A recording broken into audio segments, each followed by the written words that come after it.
The third truth that I already read to you down through verse 6. Well, I didn't read verse 5 and 6. Who will give account to him who is ready to judge the living and the dead. For this reason, the gospel is preached to us, to those who are dead, that they might be judged according to men in the flesh, but live according to God in the Spirit. Boy, not only does Peter have so many words that no one else uses, he has so many things that are challenging. What is that verse about? In fact, in chapter 3, I didn't even go through this whole thing about baptism, and baptism now saves us. That's why you need the study Bible. You should decide the direction that your upbringing has brought you, and either get, the NIV study Bible or the ESV study Bible, which have a certain theological slant, or, the Ryrie study Bible has another theological slant. Of course, my slant, of course, is a MacArthur study Bible, and because the study Bible has a grid, a theological grid, and they explain every verse in the Bible based on that grid. So make sure you agree with the grid before you get the study Bible.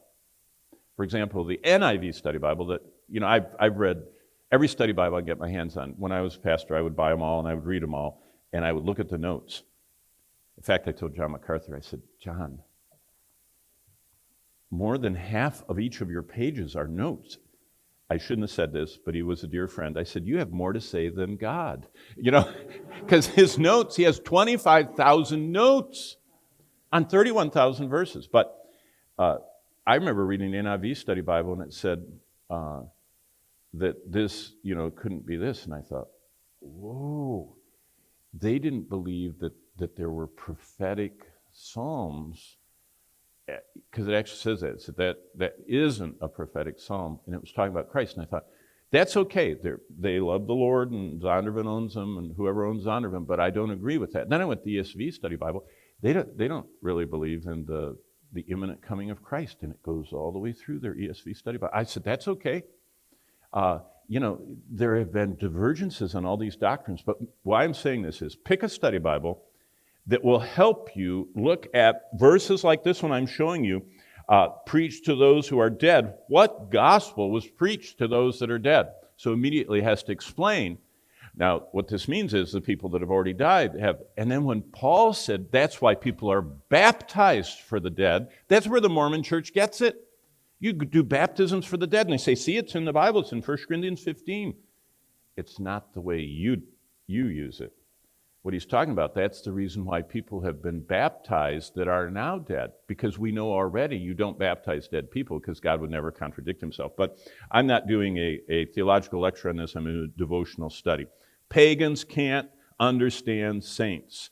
Pagans think we're strange. Look at this. If we stop chasing sin like they do. If your pagan, unsaved friends don't think you're strange, you might not be chasing the Lord. You might be chasing the same things they are. See, most Christians are not the salt and light. They think they're supposed to be that politically. No, you're supposed to be that character-wise. We're supposed to be those who are like Christ, and people admired him and no one talked like him, but all the pagans were offended by him. And we need to think about that. If our pagan friends understand us, then we're not Christ-like enough, because they're not saved. And they shouldn't be able to understand. They should think it's strange that we do not run with them in the same flood of dissipation, and they speak evil of you. Wow, verse 4.